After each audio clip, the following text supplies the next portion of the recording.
The end of World War II brought a sudden silence to Europe's skies.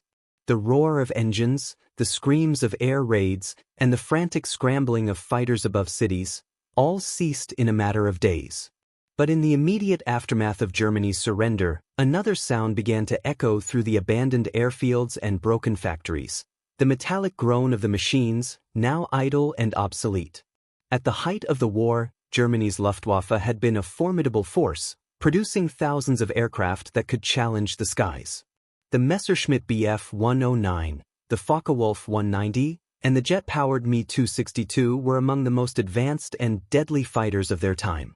These planes were instruments of fear, forged for destruction. But as the war ended, so too did their purpose.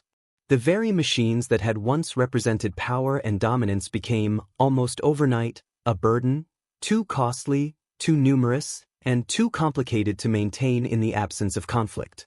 On May 8, 1945, Germany's surrender brought an abrupt halt to the operations of the Luftwaffe. The threat that these aircraft posed had dissipated, and the Allies found themselves with a pressing question: what to do with the vast fleet of German fighter planes now rendered useless in the face of peace? In the immediate aftermath, there was little time for reflection. Europe was in chaos. Cities lay in ruins, economies were shattered, and nations struggled to pick up the pieces. The defeated German state was in disarray, and Allied forces were occupied with rebuilding and securing the country. For the German fighter planes, their fate was not decided in the heat of battle or strategic planning but rather by the overwhelming practicalities of a post-war world. As the Allies focused on occupation, the real work began, not of rebuilding, but of dismantling. Germany's once proud airfields were now overrun with aircraft. They were no longer symbols of military might but of the cost of war. By some estimates, the Luftwaffe had produced upwards of 100,000 aircraft during the conflict. When the war ended, many of these planes were left behind, abandoned on airstrips, in hangars, or in scattered piles across the country. They were not the sleek, deadly fighters they once were, but relics of a war that had consumed the continent. The planes were simply surplus. What would happen to these planes? What could be done with them?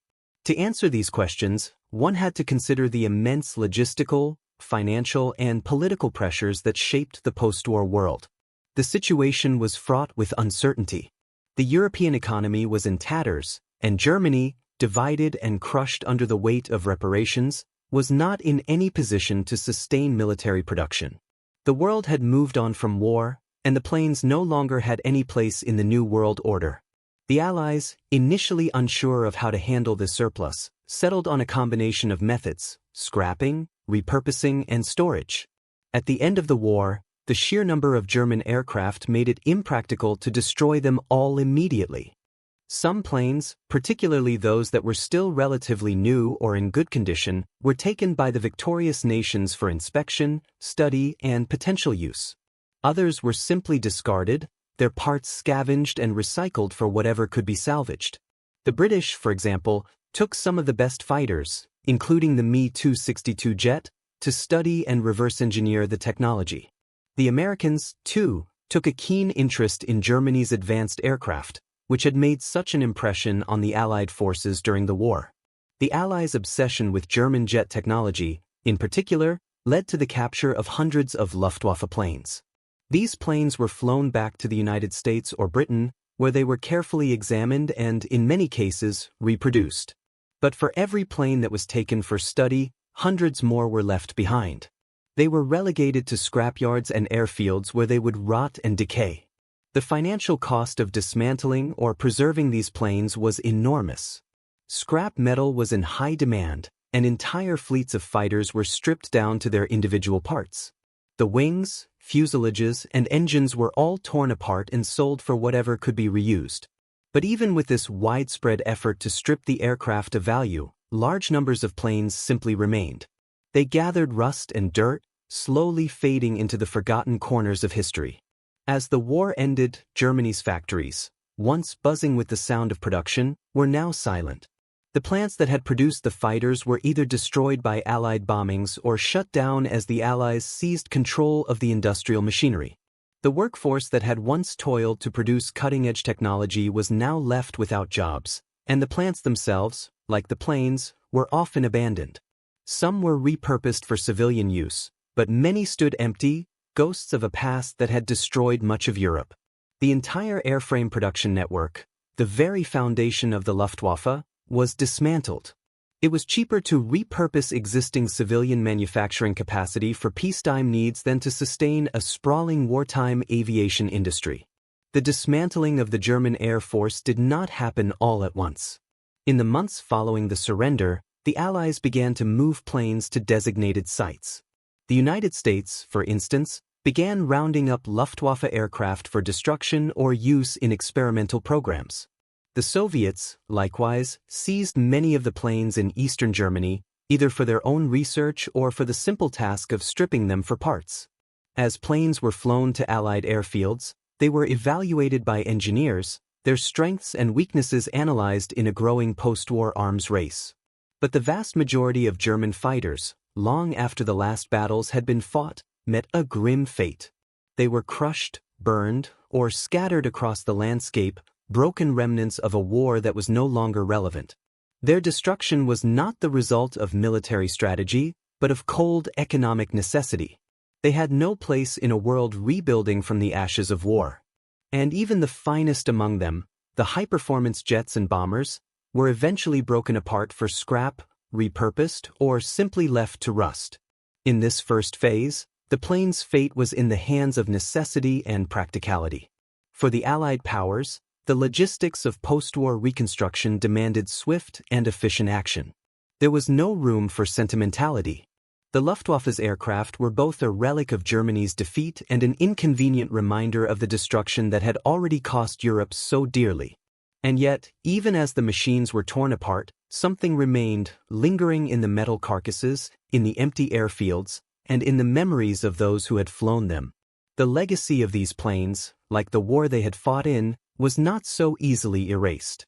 The fate of the German fighter planes, though varied, ultimately followed a singular, inevitable course. The months after the war's end marked the initial stages of the aircraft's dismantling, abandonment, and repurposing.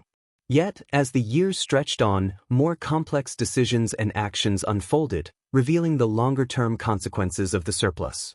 These planes, once symbols of technological prowess and military power, gradually transformed into pieces of history and relics of a past that seemed destined to be forgotten.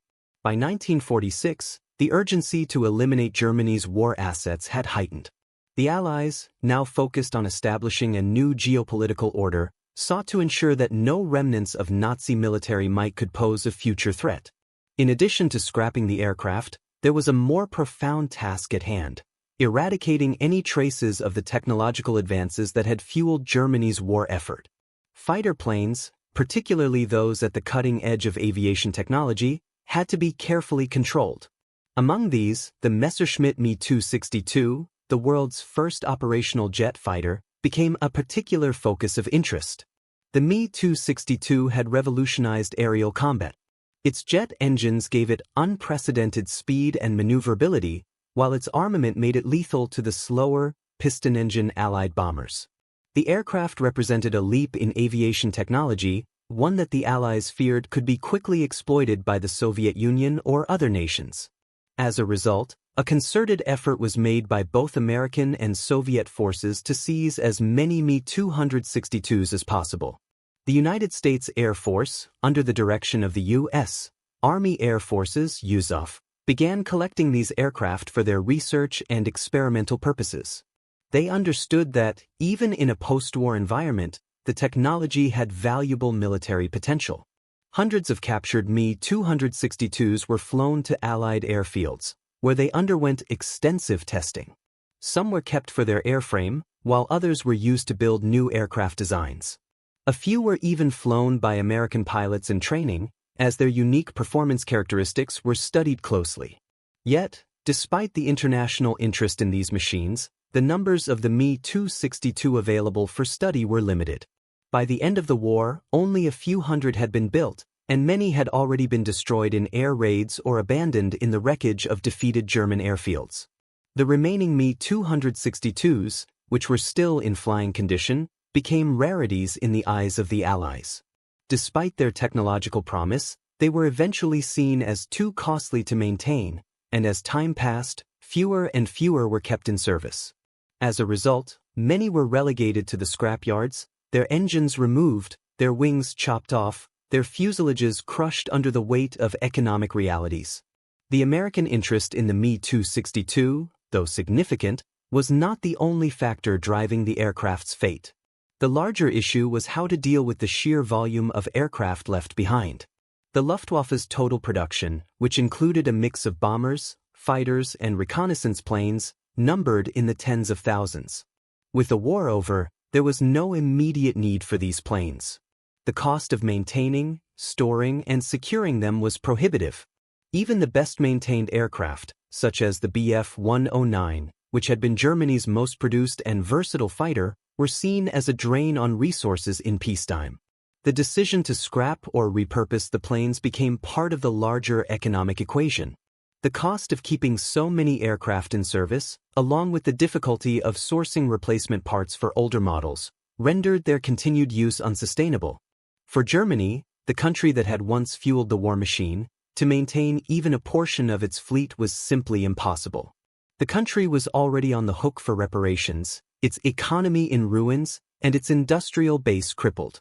Plans for a new, civilian-controlled air force were discussed, but the scale of rebuilding required left no room for the old, costly technology. The British and Americans, faced with the need to repurpose German industry, stripped many factories of their essential equipment. The machine tools that had once built the engines for the Luftwaffe were repurposed for peacetime industries, further sealing the fate of the German fighter planes. As early as 1947, the Luftwaffe's remaining aircraft, which were scattered across Germany, were systematically dismantled. While some were stored in vast airplane graveyards, others were either scrapped on-site or transported to designated dismantling centers. The aircraft that could still fly were often taken for evaluation by the victorious nations, but their upkeep was a costly and labor-intensive process. With jet propulsion systems still in their infancy, and the complexities of German aircraft engineering considered highly specialized, the practicality of operating these planes in the post-war world was increasingly questioned. For many, the new era of aviation required more straightforward, reliable designs that could be mass-produced with fewer resources. The French, too, took interest in the German aircraft, albeit from a more pragmatic viewpoint. Seeking to rebuild their own air force, the French accessed German military assets, including aircraft, for salvage and reverse engineering. However, their involvement in the German aircraft market remained limited compared to the major Allied powers, and their acquisitions were mostly repurposed for training purposes or used for parts. Some German fighter planes, still intact, were occasionally flown by the French Air Force in an effort to maintain a semblance of operational capability during the early years of reconstruction. But these efforts were short-lived. The focus soon shifted to building a new air force from scratch, using designs that were easier to maintain and repair. The Soviet Union's handling of the German planes was also driven by necessity and opportunity. In the zones of occupation that the Soviets controlled in eastern Germany, numerous aircraft were found in various stages of disrepair. As with the Americans, the Soviets were eager to examine the technology for their own purposes. Some of the aircraft were repaired and used by Soviet pilots for training or testing. Others were examined and then destroyed, their components sent to Soviet factories to be replicated. The Me-262, once considered a marvel of military aviation, would remain a key focus of Soviet research for years to come, even as it was slowly phased out of active use. The Soviet Union's ability to capture and repurpose Germany's technological advances was instrumental in propelling their own aerospace programs. However, even in the USSR, the number of these aircraft that could be preserved and used in the long term remained limited. The Soviets, like the Americans, ultimately turned to more modern designs, knowing that the German planes, while impressive, could not compete with the emerging technologies of the post-war world. For the average German soldier or civilian, the sight of the aircraft being scrapped or left to rot was a harsh reminder of the war's toll. What had once been a symbol of national pride and technological innovation now lay scattered across airfields and junkyards, deconstructed and dismantled.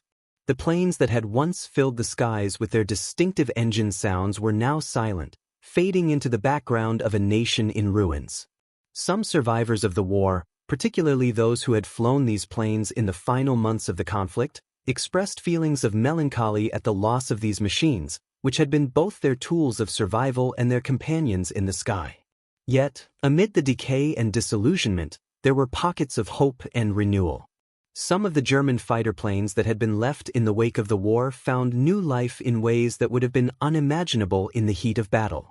A handful of these planes were kept for display, preserved in museums as relics of a dark chapter in history. The history of the Luftwaffe, though tainted by the horrors of war, lived on in the stories told by aviation enthusiasts and historians alike. The post-war years, though marked by destruction, were also a period of rebuilding. For the German people, the fate of their fighter planes mirrored the nation's own struggle to rebuild from the ashes. The planes may have been scrapped, abandoned, or repurposed, but their legacy would live on, not as instruments of war, but as symbols of an era that was forever gone.